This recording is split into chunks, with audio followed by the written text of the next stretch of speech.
I'm legit sad.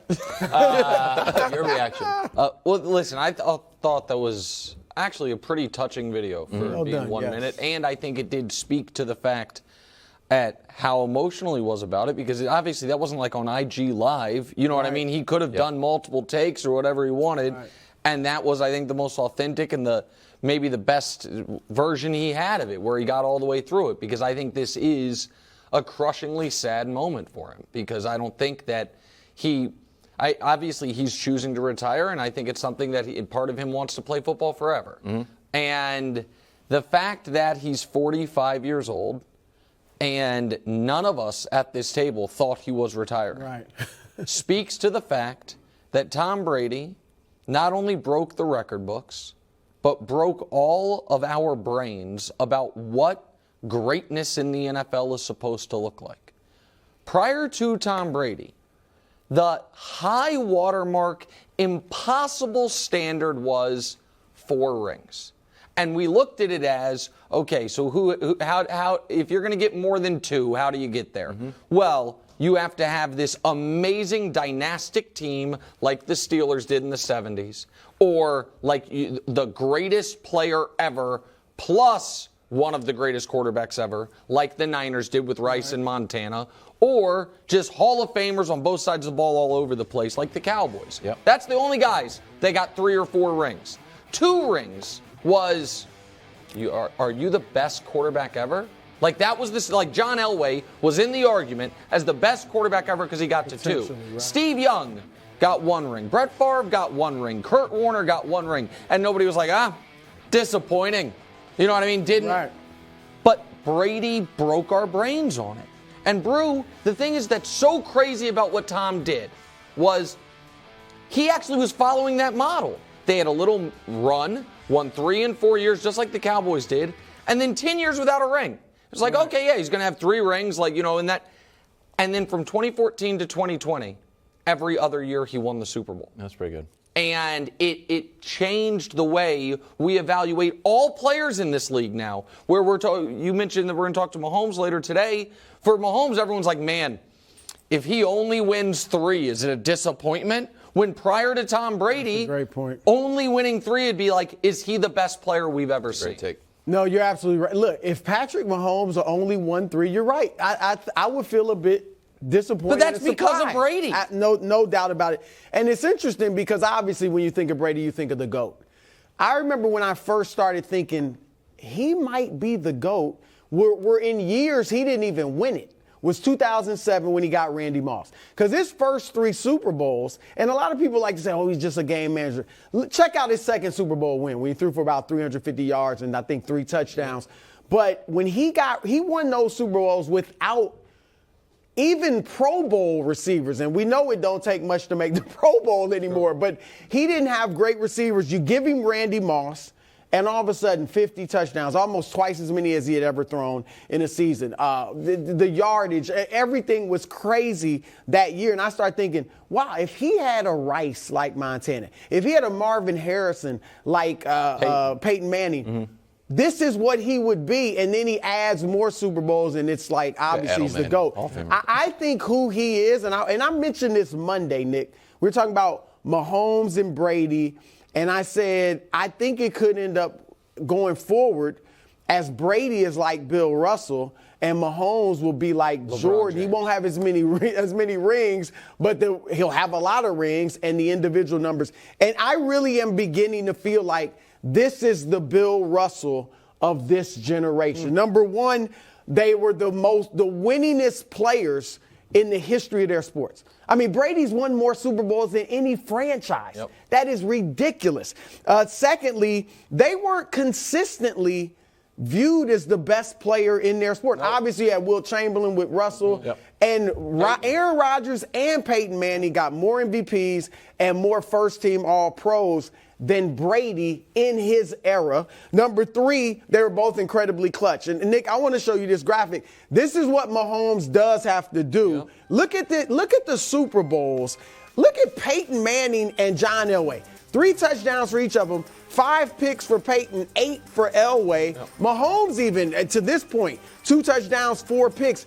Brady's 21 touchdowns, 6 interceptions, over 300 yards a game. Now, Montana's ridiculous. Montana looks pretty good. Montana's crazy. Yeah. But those two, that's why I don't think Mahomes can pass Montana even if he wins this year, Nick. Yeah. And then fourth, they won with different groups. You know, like Russell obviously had Cousy initially, and then Havlicek later, and obviously Brady did it. So I think he's the Bill Russell of our era. I think it's a great take. I'm looking at it from a Patriots perspective, believe it or not. When I always think it's interesting to see like other grown people, you could be 32 years old and not really know football without Tom Brady in it. Correct. But me, I'm a little bit older. This side of the table is like the wise table. This is the wise Alex side. So when I was growing up, we had like Tony Eason and Steve Grogan, and we got into the Bledsoe era, and then the Brady era came. And I want to show you this graphic. This is the 20 years before Tom Brady and the 20 years after. Winning percentage obviously goes up. We went to 2 Super Bowls. We lost them to by a combined 50 points. Win 6. Division titles 3-17. 10-win seasons 6-18. So the ability to put an entire franchise on your back, it really, and I know I joke around about this, but I actually mean it when I call the Patriots America's team. For a generation of kids, now adults, the Patriots are America's team. They're like what the Cowboys were to our parents, and like the Steelers were to our parents. No, that's 100% right. And we give you our time about it because they're America's team after, I guess, the fall of an empire at this point. But I mean, they're still there. But it is why I think it is so hard for people to have what should be adequately intelligent conversations about what we expect from our great players. Because if the guys that predated Brady, that didn't have to live up to the Brady standard, if they had their exact careers post-Brady, I think we denigrate a lot of them. Because if you look certainly all but Montana. Yeah, absolutely. I think Steve Young is one of the greatest players ever. He had 10 really years as a starter. Won a couple MVPs, won a Super Bowl. Won 1 Super Bowl, got to 1 Super Bowl as the starter. Today, that's Aaron Rodgers. People are like, man, that guy blew it. That guy, why didn't he do more? And it's because Brady, I did that quarterback pyramid yesterday. Yeah. There are 3 guys on that pyramid of the 21 greatest quarterbacks ever I'll just show it to you. Brady had 3 different Hall of Fame careers. And I said this 2 years ago when I was filling in for Colin on the Herd the day after he beat Mahomes in the Super Bowl. It's even more true now. So I think we can show it. The first part of his career, he did Troy Aikman's whole career. More Super Bowl MVPs, neither won a regular season MVP, and same number of rings. Then there was the period where he had the amazing stats and didn't win. He did Dan Marino's whole career. And then there was the let's start winning again. He did Joe Montana's whole career. That's pretty good. So that's good. The fact that he played long enough to do a facsimile of Aikman, and then a facsimile of Marino, and then a facsimile of Joe Montana, it's why, as much as I want to, and as much as part of me really believes it, I can't say, you know what, hey, forget the rings, Mahomes better than him. Because it is such a body of work, and it's so overwhelming, and while, yes, we know it's a team sport, they had Belichick, you had great defenses, we also saw the games. And we know that a lot of those games, the defense held the opposition down, but damn it, they were down 3 with 2 minutes left, and Tom Brady came marching down. We saw it time and again, what we saw throughout this season, actually, which is games where he didn't play that great in the biggest spots, but then at the biggest moments, he channeled something. And to be able to do it, to be to 14 conference championship games and all these things, it's just impossible. It's unfathomable. So let's take a look at Brady's career numbers and talk about the elephant in the room. 7-time Super Bowl, 5-time Super Bowl MVP, 3-time league MVP, all-time leader in wins, passing yards, passing touchdowns.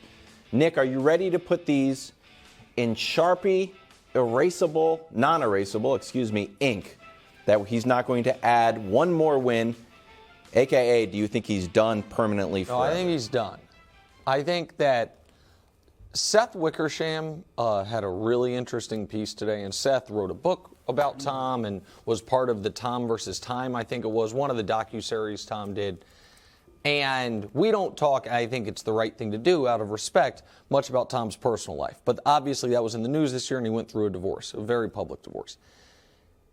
And reading that Seth piece, and just as much as you can get from that 60-second video, I think he gave everything he had to the game. Everything. I think he sacrificed in ways that he sacrificed things that people can't fathom sacrificing, because I don't think it was just that he loved football. And I actually agree with him on this, and I agree with what I think he believes. Felt a responsibility as the greatest to ever do something to do it as long as he could. No different than you see people who kind of have unbalanced lives because they think what I am doing professionally is that important. I know it's football. I know it's a game. I know it's all fun. But when you are the greatest to ever do something in the history of the world, it probably weighs quite heavily on you that if you can keep doing it, you got to keep doing it. And he had said, I want to play till I'm 45. And he sacrificed a lot to get there. And now I think has to, as Mangini would say, Belichick would say, put it in the drawer and close the drawer. He has to be done with it. Well, and I think to your point, Nick, about him giving everything he had to the game, I think this year he realized I can't anymore. Now we get the vacation at training camp, even though I didn't like that. That was apparently related to his family. Yep. Okay, but the rest of the stuff was mainly going to Robert Kraft's wedding, which he had never done, which even Belichick and the Patriots players didn't do. He skips a Saturday meeting, walkthrough, whatever it was going to be, to go to a wedding. That's unlike Tom Brady. Loves the and Patriots. I think he realized, you know what, I'm not giving it my all like I have these previous 22 years, whatever it was. And I think that probably played a role as well. I don't think he'll be back. It's hard for me to believe, Wildes, I'll admit, if the Niners called him and were like, hey, we're in trouble. Purdy's out, Trey's out, we can win the Super Bowl with you. I mean, and part of me thinks he would come back, but I'm 99% positive he's retired. But it's this quote that always kind of rings in my head. One day you might look up and see me playing the game at 50.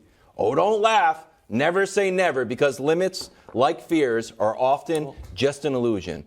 That was Michael Jordan's Hall of Fame. I was about to say, speech. that sounds like Jordan. Okay. So, and I thought Michael Jordan meant that Michael Jordan always thought about coming back. During his Hall of Fame speech, he was talking about coming back. He didn't do it, but I think that competitive fire burns 10 times more than the average fan, analyst, whatever, recognizes. So I'm putting it at 99. Well, I would just like to tell the audience, because we have new viewers from when we were on in the mornings. When Brady retired the first time, Wildes, from the first day, was adamant this is not a real retirement. And I made fun of him. I thought he was just holding on to hope and all these things. But to be fair. But you ended up being 100% right. So if you think it's on the board, then I will open up the possibility that it's on the board, because I think your instincts on this have been excellent. 99.5. But it off just the board.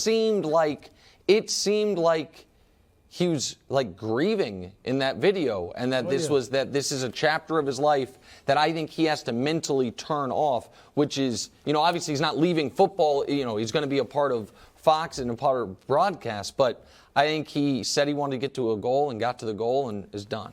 I'll just keep the locker open in New England, just in case. Just in case. More on Brady going back to New England. Did that news break yet? Did the news break with the one-day contract news? I hope. Next, first things first. Thanks for watching. Subscribe here to get more from the show and to check out clips from other shows on FS1.